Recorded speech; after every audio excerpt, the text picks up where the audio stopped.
So all the talk here has been, you look, we got 48 hours, a little bit less than 48 hours, pretty much one more day. Then it's pre-Christmas, December 21st, early sign-up period.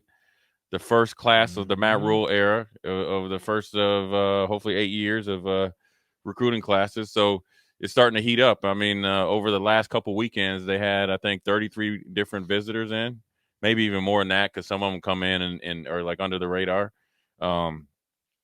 So you've heard about the recent, commits and stuff like that. I think today they got an offensive lineman from North Dakota. If you haven't had a chance to go look at his tape, Nate, he plays with an edge. 6'4", 320. Big man ain't playing games. Which is what I like to hear. Yeah, he's definitely recruit more kids like that. He's definitely a guard. But you know what? He lines up at defensive end. He pass rushes. He plays pretty hard. One thing I liked about him is I saw him pass off, a defensive line stunt. So that's something that kind of hurt Nebraska this year. So, he's obviously got some good coaching. He was already committed or originally committed to North Dakota. Nebraska started recruiting him, late in the game. He really wasn't recruited by the previous staff, I think. And he looks pretty good. But, granted, he's a freshman coming in. And so they got some other, transfer portal guys they're waiting on at all positions. But, the big probably get out of this weekend is Jeff Sims. Yeah. Yeah. What do you think about that? I don't know. I was going to ask you the same thing, to be honest, Jay, because I don't know if this is more of just kind of an insurance policy. We don't really know too much about Casey Thompson and how his surgery has gone. Chubba Purdy and Logan Smothers, you would assume would maybe flirt with the transfer portal. I'm not speaking for them. I don't know what their decision is going to be, but with the addition of Jeff Sims, you would assume that they'd be kind of the odd men out. Does this mean maybe Casey Thompson is going to leave? I don't know. How do you interpret the situation? Because I can see this going a number of ways. Millions of ways. Is it an insurance policy? Is it true competition? You could look at it, do they, I guess, aren't going to wait for Casey to get healthy? Does he have a chance to come back and be in a, compete for his job? Right. Because then, you're getting your shoulder operated on. That's your lifeline. So, nobody really knows, what it means, but, I think it's just the one thing it tells you is business as usual, and it's business as usual. MAtt Rhule and their job, the scouting department, and the recruiting department is to go out and improve this roster at every single position. And with your starting quarterback or potentially starting quarterback, on the mend. And look, they have great doctors down there, and Mark Meyer, the trainer down there, get him back right. But I think they have to go out there, and if a talent like Jeff Sims comes available, or even Hornsby, or both, you got to go out and accumulate it, because we're not at a position to wait on somebody. And I hate saying it because I know Casey was, a huge bright spot on offense this year. One of the few. And I think he fits right into this offense and would flourish just from day one in this offense. But he's hurt, and that's just the way college football goes. And if I was Casey, I wouldn't feel any other way that I would, end up on top as far as a quarterback competition. Because I think his skill set is different than what Sims is. And Sims has a little bit of injury history, so I wouldn't be, wary of, I wouldn't get my chance. And Casey's going to do what's best for him. Obviously, Nebraska's going to do what's best for Nebraska's football team. And that's just what it comes down to. But the potential of Sims is, it goes without saying, to be a legit 6'4", 220. I don't know what his 40 is, but homeboy can run. Yeah. He's got a strong arm. And so he's been pretty productive after getting thrust in there in the ACC, playing the likes of Clemson, North Carolina when they had a good defense, and Pittsburgh and Miami, so forth and so on. You saw improvement, but I just think the biggest thing is you got the injury bug the last 2 years. And so, maybe a change of scenery will change that. And I'm sure, Coach Rhule and Satterfield and the offensive guys feel like they can, get a lot more out of them. So it's going to be interesting to see how it goes. And it was right in the middle of a scheme flip. I mean, complete 180 too, because I know a lot of Husker fans, you look at his raw numbers and they might not look great, but you have to look at the change that Georgia Tech made. I mean, you went from basically running the triple option for like the wing T decades to completely trying to flip to a West Coast style offense. I mean, that's not easy. And then he was kind of that transition. So I think that his skill set is much more than just the numbers that you'll see on paper. Yeah, and when you look at it, there was times that he threw some pretty good balls and handled himself. I mean, what people don't understand with that type of offense that they had, and then you have a coach and an offensive coordinator coming and changing it. They recruited to that triple option, right? For years. Exactly. So now you're trying to transition to a wide open offense, so that the skill position players aren't up to snuff. So he was working with limited, surroundings, and he still was pretty productive. Still stayed loyal too, which says a lot about the kid. Exactly, and sometimes when you get injured, the hardest thing to do is get over it mentally. It's not a physical thing because these guys are young. They're going to heal up pretty quick. You got great doctors. There's science behind how to, bring guys back, right? Or second to none. And sometimes you just feel like you want a different, change of things. And it's not any hard feelings. But when you look at his arm talent now, for his, ability to throw the football is a lot different than, say, Hornsby. I've seen some throws of Sims where they are pretty dang good and with some heat. And when you're thinking of maybe playing, in a game where, say, like the Wisconsin game, where you might not, with his arm strength, you might not be worried about whether you have the wind or not, because homeboy can throw the ball. You know what I'm saying? Now, granted, I haven't watched every game. I haven't been able to dissect every game, right. And that's not my job there, but I'm just going off what I've seen. And I remember watching him as a true freshman. Yeah. And it was on a Thursday night game, and I was like, this guy's a freshman. He handled himself from a maturity standpoint. There wasn't a lot of delay of game, so that let me know he's able to command the huddle, knew the offense, and was pretty productive. I mean, when they played Clemson, he kept them in the game within a 14-point game, and that was when Clemson, went to the college football playoffs and eventually lost to Ohio State. So it's not like he hadn't played against some dudes out there. And so it's a good get for Nebraska, and I'm sure Coach Rhule and those guys are excited about it. Now, what I'm really interested to see is the domino effect, right? I don't think it might not be like right away. It might be after spring, where things could maybe shake out, because even though you're bringing a guy like this in, there's no guarantee he's going to start if you take a hold of this system and just flourish in this system. You know what I'm saying? Mm-hmm. We're at a place at Nebraska where we're not able to just hand guys position, grandfather you into a position, or recruit to, hey, Nate, you come here out of the transfer portal. Here's NIL money, and here's a starting position. We can't do that. That's negotiating out of desperation, and we can't do that because generally it doesn't work out really well, because you might get some entitlement, and then with entitlement, and you don't get your return on investment, let alone just any good players that way. So everything should be earned, and if I was a player, I would obviously go into the coach and figure out, do I have a realistic chance of competing for a spot in the quarterback room, so forth and so on. And then it's also the job of the coaches to drop the knowledge as clearly and truthfully as they can to the players, because ultimately these kids have been through a lot that are presently on the roster. Whether they like it or not, they know this is a business. Plenty of coaches have been fired.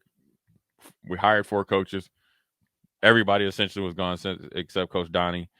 So they've been through like a pro type of cycle that like, for me, I'm immune to it, because it's week to week, so Right.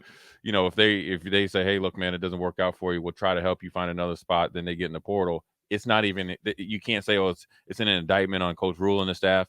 It's not even an indictment on the player. It just so happens it just doesn't work out. You know what I mean? It might be too many quarterbacks. We like quarterback A, B, C, and D, and Casey coming back. You got to spell it out for him. And NIL let you know it's a business now too. Right. I mean, this is. But what business. But what people need to understand, and I talked to a lot of high school coaches about this, is kids are always watching. Right. So it's not necessarily if somebody says, hey, Jay, we got too many linebackers in the room, and I'm bringing in 3 dudes that I know can play, and you just don't have a chance. You're you got 4 years left. You need to find another home. Yeah, that sucks when we say me and you live together, but how they treat me during that process is going to resonate with you, which then will resonate through that locker room a lot longer than people seeing the writing on the wall that you won't get a chance to play. So that's what's going to be really interesting to see, how things shake out. But I'm sure that these coaches down there, I doubt they're getting any sleep right now. They're waiting about, you know what I mean? It's Christmas for them. It's like they want to. Right. Christmas is a day off for them. This is their Christmas coming here that Wednesday. They want to make sure that every text that they get is a commit. It's a big weekend for them. It's big time. For a staff that's coming in with these type of pay grades, I know fans are, everybody can be patient, but you start your game off going up to Minneapolis, and them boys are going to be ready. So you can't get on the bus or the plane and think you're going to go up there and people in Nebraska are going to be okay with you losing like 41-0. That's not going to that's not going to sit well. Not so gonna happen. Yeah, a lot of pressure, a lot of stuff, but it's exciting though too, because I think that they look like they've been putting in some work. They look like they're trying to grow the brand and recruit guys all over the place. So you can't say for it's a lack of just on the surface. I mean, obviously, Effort. Lack of effort. So I think that should hopefully pay dividends. I think generally in football, harder you work and you work for with the true intentions, things will work out for you. And Travis and Lincoln asked this on the text line: how many years was Paul Johnson, the Georgia Tech option offense, done before Sims got to Georgia Tech? So Paul Johnson's last season was in 2018. Jeff Collins took over in 2019, and then Sims would then play for Georgia Tech that following season in 2020. So he was actually part of that first recruiting class for Jeff Collins. So he was literally the transition. Right. And he performed about as well as he possibly could given the circumstances. And like Jay said, I mean, it's going to take time for Georgia Tech to figure it out, because I mean it's complete 180 from what they were doing. Yeah, one of my ex-teammates is down there. He's the defensive coordinator, Travaris Tillman, and he was at Michigan State, with Mel Tucker, and he's down there. That's where he played. And so I texted him about it. He's like, yeah, he's a good kid, great teammate, great leader. He's like, just the injury bug. He's like, if he stays healthy, he's gonna make some noise, and so that's what you expect. And so the Huskers, I'm sure the coaches are excited to get him, because I'm not sure they expected him to commit yesterday, because he was in the prior week. So it's good that he went home, probably weighed his options and thought, hey, this is the place for me. Whether it was Hornsby coming in, I don't think a guy like Jeff Sims is worried about anybody but Jeff Sims, and that's what you want. Absolutely. The same way Casey came in. Casey heard all the noise. He just did his thing. Chubba, Smothers. Yeah. Well, I think also what's good about Jeff Sims is that when you talk about that Power 5 experience, I mean, that is huge, because it's great to get these kids that were former 4-stars and all that, but they never played. Right. So how do you know they're going to play in the Big Ten? I mean, this kid has 3 years of Power 5 experience at playing against some of the best teams in the country. So I think that says a lot too. What do you think this means for Chubba and Logan Smothers? And again, I don't want to speak for them by any stretch of the imagination, but I'm curious. It doesn't mean anything more or anything different than as if Casey was coming back and they didn't recruit any quarterbacks. You know what I'm saying? I mean, when you look at Sims and Casey, they're the same. So your deal doesn't really change. Now, how you fit in there, competition wise, that's a conversation between you, Matt Rhule, and whoever the quarterback coach and offensive coordinator is. But I don't think it really changes anything. It really wouldn't. It wouldn't make me go right to the transfer portal. Now, eventually, I think if Casey comes back, there's just somebody's the odd man out. But until then, it's business as usual. Because even though Sims is coming in, we haven't had a quarterback last the whole season. So even Hizzlebear asked, who was the last Husker QB that played a full season with no injuries? Tommy Frazier, Scott Frost, maybe. Was it Taylor Martinez? No, he was always hurt. After he got his ankle injury, he was. Well, what is it? There was that one year they started 9-0. Yeah. Was he? I thought he played that whole season. Oh, it was a guy that got drafted. He came from Tulane. Forget his name. But he played. He came from Tulane, and he had ended up being good. Pecan Pie says Crouch, maybe. I don't know. I mean, it's a long time. And so, that when you got to be ready. Look, you got to be smart. Part of playing quarterback and potentially Yes, Tanner Lee in a potentially read option type of deal is that you got to understand when to take a hit and when not to. That's part of playing the position. When to slide, when to take a hit, when to push it, when not to push it. That's an intangible. That's a situational football type of thing, and and that's how you last a little bit longer. Lamar Jackson, right? He's starting to get the injury bug now, but for him to play that long the way he's played, he's really really smart. The type of hits that he's able to absorb or get out of the way of. So that's how you end up playing for pretty long and be able to answer the bell. I think again your best ability is your availability. Yeah, it is in anything. You know what I'm saying? Mm-hmm. Be seen, not heard. That's my advice to these little young punks coming in here. Be seen, not heard, man. Nobody cares about your Twitter following and all that stuff, Jack. You know what I'm saying? What, is they taking shots at me and Nick?